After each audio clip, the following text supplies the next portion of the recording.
नमस्कार दोस्तों, आप सभी का एक बार फिर से बहुत बहुत स्वागत है आपके अपने YouTube चैनल पर। आज की सभी बड़ी खबरें आप लोगों के सामने लेकर के आए हैं, जहां पर चलेंगे एक एक करके देश दुनिया की सभी बड़ी खबरें आगे इसी वीडियो में जानेंगे।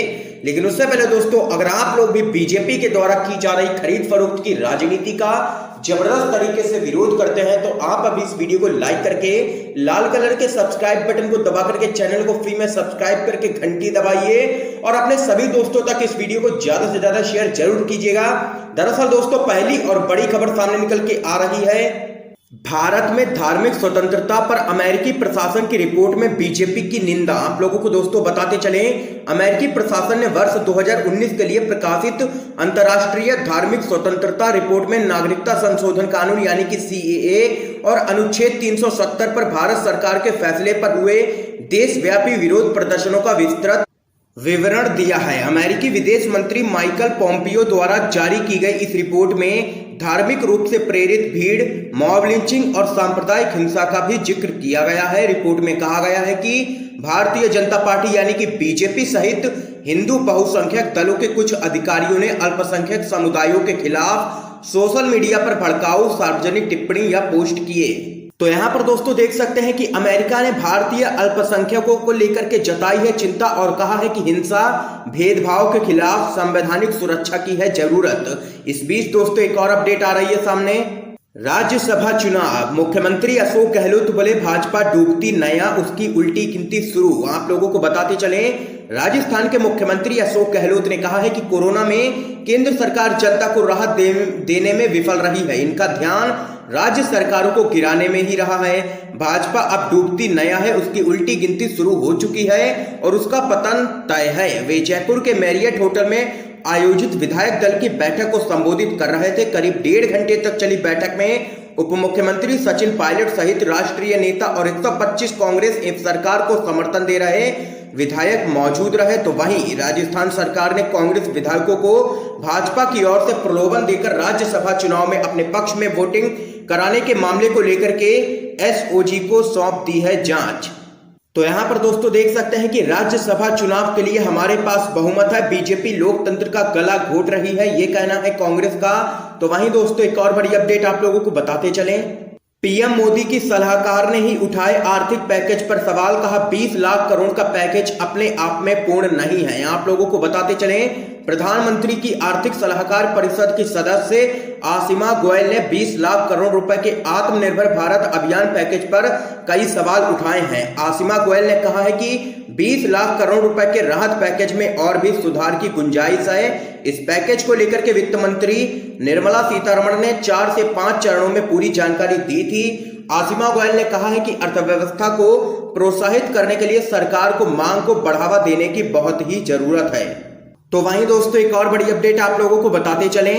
राहुल गांधी का केंद्र की मोदी सरकार पर एक बार फिर से जोरदार हमला, कहा सरकार दे नगद राशि वरना मध्यम वर्ग हो जाएगा गरीब और पूंजीपति बन जाएंगे देश के मालिक। आप लोगों को दोस्तों बताते चलें, देश भर में कोरोना और लॉकडाउन की वजह से व्यापार और अर्थव्यवस्था पर बड़ा असर हुआ है। रिपोर्ट्स के मुताबिक इस वैश्विक महामारी की वजह से लाखों करोड़ों लोग बेरोजगार हो गए हैं और कईयों को नौकरी से भी हाथ धोना पड़ा है। ऐसी ही एक खबर पर प्रतिक्रिया देते हुए कांग्रेस पार्टी के पूर्व अध्यक्ष राहुल गांधी ने केंद्र सरकार को इस समस्या से निपटने के लिए एक सुझाव दिया है। उन्होंने दावा किया है कि अगर सरकार ने अर्थव्यवस्था को शुरू करने के लिए नगद राशि खर्च नहीं की तो देश के गरीब तबाह हो जाएंगे और सांठ-गांठ वाले पूंजीपति देश के मालिक बन जाएंगे। ये यहाँ पर राहुल गांधी ने सुझाव दिया है केंद्र की मोदी सरकार को और किया है बड़ा दावा, जिसके बाद केंद्र की मोदी सरकार आ गई है निशाने पर। इस बीच एक और अपडेट दोस्तों आ रही है। मध्य प्रदेश के पूर्व मुख्यमंत्री कमलनाथ का सीएम शिवराज पर प्रहार, बोले उपचुनाव में बीजेपी के धोखे के सौदे को बनाएंगे मुद्दा।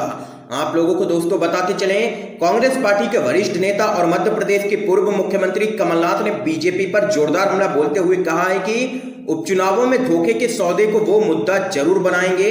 उन्होंने कहा कि यह अच्छा है कि राज्य की जनता भोली है मगर मूर्ख नहीं है। उन्होंने सवाल करते हुए कहा है कि क्या सौदे की सरकार बने, जनता इसके लिए तैयार है। चुनाव में यह मुद्दा बनेगा, जरूर बनेगा। कमलनाथ ने मुख्यमंत्री शिवराज सिंह चौहान के बयान पर कहा कि गलती से ही सही शिवराज सिंह ने सच तो बोल दिया। पहले कहते थे कि कांग्रेस की अंदरूनी उठापटक इसके लिए जिम्मेदार है, नरेंद्र मोदी के कहने पर ही कांग्रेस की सरकार गिराई गई है। ये यहाँ पर कमलनाथ ने जोरदार हमला बोला है बीजेपी पर। और यहां पर अब कमलनाथ का कहना है कि सारा सच जनता के सामने आ चुका है, जनता की चुनी हुई सरकार बीजेपी ने गिराई है, अब जनता बदला लेगी। और यहां पर कमलनाथ ने एक बार फिर से किया है बड़ा दावा 24 सीटें जीतने का। जी हां दोस्तों, इस बीच एक और अपडेट आ रही है। नेपाल के नक्शा विवाद से परेशान तेजस्वी यादव बोले, हम भरोसेमंद दोस्त क्यों खो बैठे। आप लोगों को दोस्तों बताते चलें, तेजस्वी यादव ने ट्वीट करते हुए कहा है कि नेपाल की संसद द्वारा भारत के हिस्से को अपने नक्शे में बताए जाने से परेशान हूं। ये आखिर क्यों हो रहा है, सोचना होगा। हम भरोसेमंद दोस्त क्यों खो बैठे हैं। हम बिहार वासियों का नेपाल के साथ गहरा ऐतिहासिक, सामाजिक, सांस्कृतिक संबंध रहा है। भारत सरकार से त्वरित और सकारात्मक पहल की जरूरत है। ये यहाँ पर कहना है बिहार में नेता प्रतिपक्ष तेजस्वी यादव का। तो वहीं दोस्तों एक और बड़ी अपडेट आप लोगों को बताते चलें।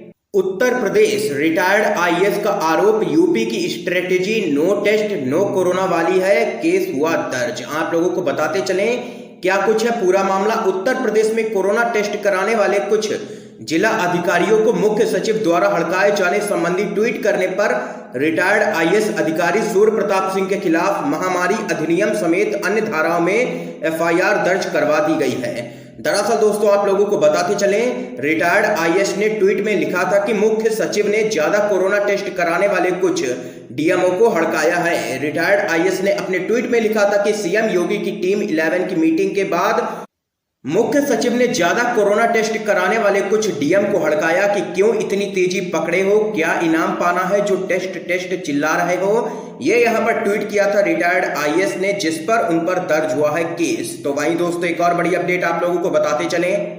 कोरोना पर झूठ बोल रही है मोदी सरकार, एक्सपर्ट्स ने चेताया देश में कई जगह है कम्युनिटी ट्रांसमिशन, आईसीएमआर सर्वे में नहीं दिखाई जा रही है असल हालात। आप लोगों को दोस्तों बताते चलें, देश में कोरोना वायरस संक्रमण के मामलों में तेजी आने के बीच विशेषज्ञों ने कोविड-19 का सामुदायिक प्रसार नहीं होने को लेकर के सीरो सर्वेक्षण के नतीजों के आधार पर आईसीएमआर द्वारा किए गए दावों के लिए उसे आड़े हाथों लिया है। एक्सपर्ट्स ने कहा है कि यह मौजूदा स्थिति को नहीं दर्शाता है और सरकार सच्चाई को स्वीकार करने में अड़ियल रुख दिखा रही है। देश के कई हिस्सों में सामुदायिक प्रसार पर जोर देते हुए विशेषज्ञों ने सरकार से कहा है कि वह इसे स्वीकार करें जिससे लोग लापरवाह ना हो। तो यहाँ पर दोस्तों देख सकते हैं कि कोरोना पर झूठ बोल रही है मोदी सरकार। एक्सपर्ट्स ने चेताया है देश में कई जगह है कम्युनिटी ट्रांसमिशन, लेकिन मोदी सरकार मानने को तैयार नहीं है। इस बीच एक और अपडेट दोस्तों आ रही है। पेट्रोल डीजल के दाम में बढ़ोतरी पर कांग्रेस ने साधा निशाना, कहा सरकार कोरोना संकट के समय भी राहत नहीं दे रही है। आप लोगों को बताते चलें, कांग्रेस ने पेट्रोल और डीजल की कीमतों में बढ़ोतरी को लेकर के आरोप लगाया है कि सरकार लगातार पेट्रोलियम उत्पादों के दाम बढ़ाती जा रही है क्योंकि उसके पास राजस्व का कोई दूसरा साधन नहीं है। पार्टी के वरिष्ठ नेता कपिल सिब्बल ने यह दावा भी किया है कि कोरोना संकट के समय भी भारत में पेट्रोल पर कर दुनिया में सबसे ज्यादा 69% है और सरकार आम लोगों को कोई राहत भी नहीं दे रही है। आगे आप लोगों को दोस्तों बताते चले, कपिल सिब्बल ने कहा है कि मई 2014 में कच्चे तेल की कीमत $106 प्रति बैरल थी तो देश में पेट्रोल की कीमत 71.40 रुपए प्रति लीटर थी। कच्चे तेल का दाम घटकर $38 प्रति बैरल हो गया है, लेकिन पेट्रोल की कीमत 75.14 रुपए प्रति लीटर हो गई है। सिब्बल ने दावा किया है कि सरकार अपना खजाना भर रही है लेकिन बोझ आम लोगों पर पड़ रहा है। ये यहाँ पर जोरदार हमला कांग्रेस पार्टी ने बोला है नरेंद्र मोदी सरकार पर। तो वहीं दोस्तों एक और बड़ी अपडेट आप लोगों को बताते चलें। बिहार आरजेडी ने और भी तेज किए मुख्यमंत्री नीतीश कुमार पर हमले। जी हां दोस्तों, लालू प्रसाद यादव ने ट्वीट करते हुए कहा जीवंत पर्यंत दूसरों की राजनीतिक बैसाखियों के सहारे टिके और इस गंभीर संकट काल में भी 90 दिन से आलीशान बंगले के बाहर कदम नहीं रखने वाले देश के एकमात्र मुख्यमंत्री को क्या अब बाहर निकलकर गरीब जनता को नहीं संभालना चाहिए? क्या एक मुख्यमंत्री को विपदा में डर के मारे ऐसा छुपना चाहिए? ये यहाँ पर लालू यादव ने जोरदार हमला बोला है बिहार के मुख्यमंत्री नीतीश कुमार पर। तो वहीं दोस्तों एक और बड़ी खबर आप लोगों को बताते चलें। आम आदमी पार्टी के राज्यसभा सांसद संजय सिंह की केंद्र सरकार से मांग, कौन राज्य कितनी टेस्टिंग कर रहा है, जारी करें आंकड़े। आप लोगों को बताते चलें, दिल्ली की सत्ताधारी आम आदमी पार्टी के राज्यसभा सांसद संजय सिंह ने केंद्रीय स्वास्थ्य मंत्री डॉक्टर हर्षवर्धन को एक पत्र लिखा है।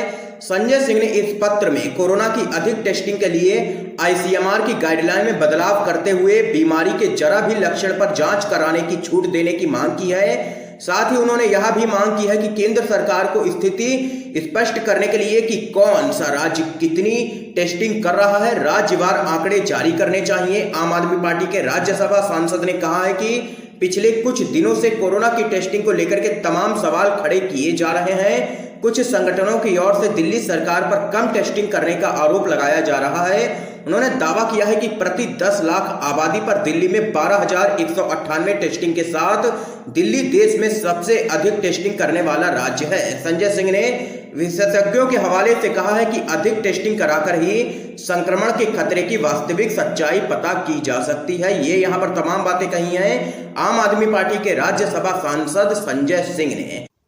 तो यहाँ पर दोस्तों आज की ये तमाम बड़ी खबरें सामने निकल के आई हैं जो हमने आप लोगों तक पहुंचाई हैं। वीडियो पसंद आया हो तो इस वीडियो को लाइक करके ज्यादा से ज्यादा शेयर कीजिएगा, अपने सभी दोस्तों तक इन खबरों को जरूर पहुंचाइएगा और चैनल को सब्सक्राइब करके बेल के आइकन को जरूर दबा दीजिए। दोस्तों आप सभी का बहुत बहुत धन्यवाद दोस्तों।